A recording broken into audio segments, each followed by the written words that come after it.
Ang baha mga idol ang isa sa pinakamalaking problema na dumarating sa ating bansa. Kaya naman ang ating gobyerno mga idol ay gumagawa ng mga proyekto patungkol dito na tinatawag na flood control project. Subalit paano na lamang mga idol kung ang humawak ng proyektong ito ay hindi pala proyekto ang ginagawa kundi ang sariling pang-interes lamang.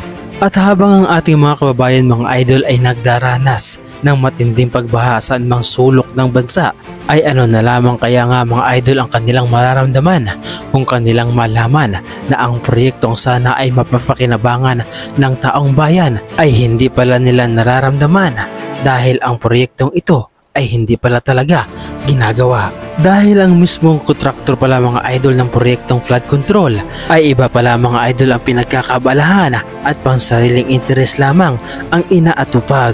At ang mag-asawang Biskaya nga mga idol ay nag-viral ngayon dahil sa mga sasakyan na ito nga mga idol na mamamahalin na kung saan nga mga idol ay hindi naman nila madalas gamitin at ini-stock lamang sa kanilang parkingan na umaabot nga mga idol sa mahigit 40 piraso ng mga sasakyan. At dahil nga mga idol sa payong ay naengganyo itong babae na kung saan nga mga idol ay binili ng napakamahal na halaga at dahil nga mga idol sa payong lamang ito ay naakit. So kaya mo to kinuha dahil? Kasi ito may payong oh. Natutuwa ako sa payong. Paano to? Sa payong. Ayan. Ang ganitong mga asal nga mga idol at kilos ay pawang nakakainsulto sa ating mga kababayan. Dahil ayon nga mga idol kay Mayor Vico Soto ay okay lang naman sana nga mga idol na bumili ng mga mamahaling sasakyan kung totoong pinaghirapan ang pera na pinanggalingan. Subalit kung galing naman ito sa nakaw, aba ay mahiya naman kayo. At dahil nga mga idol sa unti-unting paglitaw ng mga anomalya sa proyektong ito, ay ngayon nga mga idol ay iniimbestigahan na ang mag-asawang Diskaya kaugnay nga mga idol sa mga maanomalyang pinagagawa nito sa DPWH na kung saan nga mga idol imbes na gawin ang project na flood control ay naging ghost project na ito. Kaya naman sa pagtatanong nga mga idol ni Senador Tito Soto ay dito nga mga idol ay makikita ang reaksyon ni Sara Diskaya na tila ito ay natataranta na kung ano ang kanyang isasagot. Dahil ang tanong lang naman nga mga idol ni Senador Tito Soto ay tungkol sa video na kumakalat ngayon na kung saan nga mga idol ay in-interview ang mga Diskaya ni Julius Babaw kaugnay nga mga idol kung paano naging mayaman ang mga Diskaya na ito at ang sagot nga mga idol ni Diskaya ay ito. Tinanong kayo kung anong naging gateway para gumanda ang buhay nyo. Sabi nyo kayo hindi naman nakakaangat nung araw. At tapos sabi ninyo ay noong DPWH na kami. Yun po yung sagot ninyo eh. For the knowledge of everyone, so St. Gerard, Alpha and Omega, we have been in the construction business for 23 years. So I would presume na in the 23 years, pwede naman siguro kami po kumita. Yung billion, when I said DPWH, because prior to that, we were in local government. So ang hirap makasingil sa local government. They spliced the video that was taken of me and just mentioned the DPWH. Ano yung naging parang gateway para gumanda ang buhay niyo? Nag-DPWH kami. Nag-DPWH. At sa pagtatanong nga mga idol ni Senador Tito Soto patungkol nga mga idol sa bilyong kinita ng Diskaya ay dito nga mga idol sumagot si Sara Diskaya na di umano nga mga idol ay edited ang video na ipinalabas ni Julius Babaw at ito nga mga idol ang naging sagot ni Sara Diskaya. So, at tinanong kung magkano at sabi nyo bilyon. Kailan po itong unang bilyon na kumita kayo sa DPWH? For the knowledge of everyone, so St. Gerard, Alpha and Omega, we have been in the construction business for 23 years. So I would presume na in the 23 years, pwede naman siguro kami po kumita.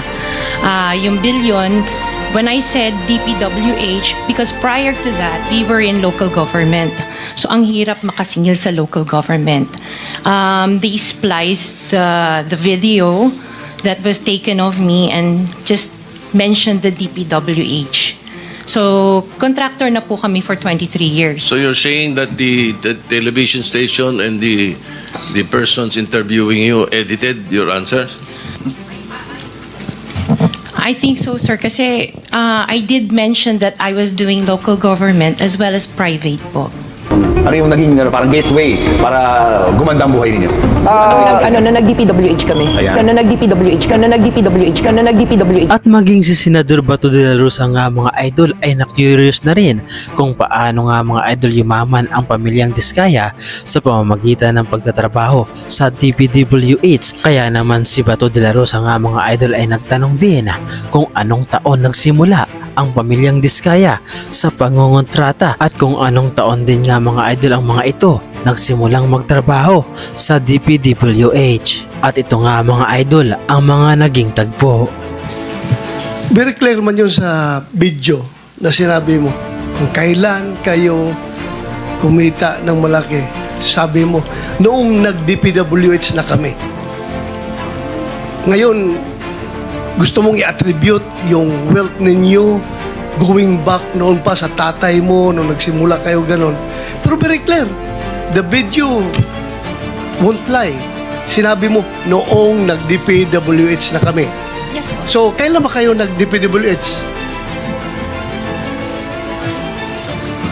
Parang sometime in 2012, nag-start kami with DPWH.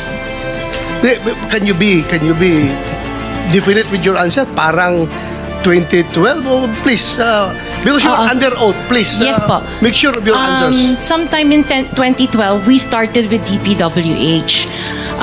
We started with joining biddings. Pero prior to that, we were with local government. At dahil ayaw nga mga idol maniwala ni Senador Bato de la Rosa, ay inulit niya ang tanong kung kailan ito nagsimula na magtrabaho sa DPWH. At ang mga sumunod na sagot nga mga idol ni Sara Diskaya ay ikinagulat ni Senador Bato de la Rosa na hindi niya sukat akalain na 2016 ang isasagot ni Sara Diskaya, na kung saan nga mga idol noong mga panahon na iyon ay presidente na si dating Pangulong Duterte.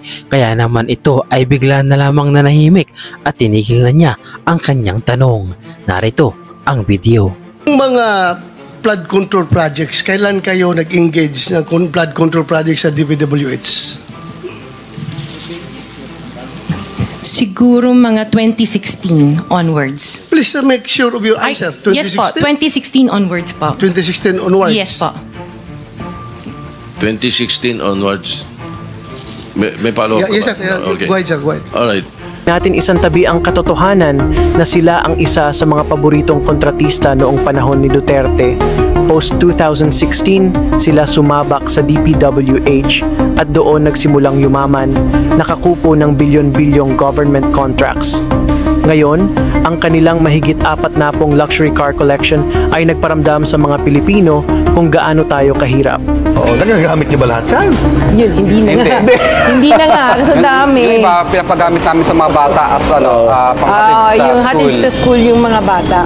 Ayon sa mag-asawang Diskaya, noon naman nga mga idol ay hindi naman sila talaga mayaman at nakikitira lamang nga mga idol sila sa kanilang tito. Subalit ngayon nga mga idol ay ibang-iba na ang kanilang buhay at nabibili na ang lahat ng gusto, at kahit napakamahal pa nga mga idol ng gamit ay kaya nilang bilhin, katulad na lamang mga idol na mga mamahaling sasakyan na ito.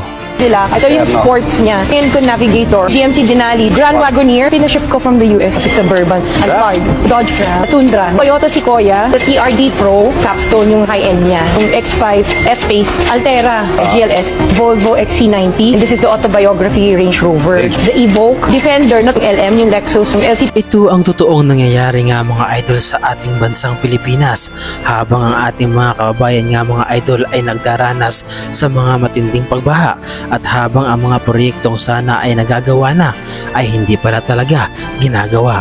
Kaya naman ang taong bayan nga mga idol ay hindi na nakapagpigil sa kanilang nararamdaman, kung kaya't sinugod ng taong bayan nga mga idol at nagprotesta sila sa kumpanya ng mga Diskaya, na kung saan nga mga idol ay binato ng putik at nagsulat doon na magnanakaw ang pamilyang Diskaya. Ano ang masasabi ninyo mga idol sa reaction video na ito?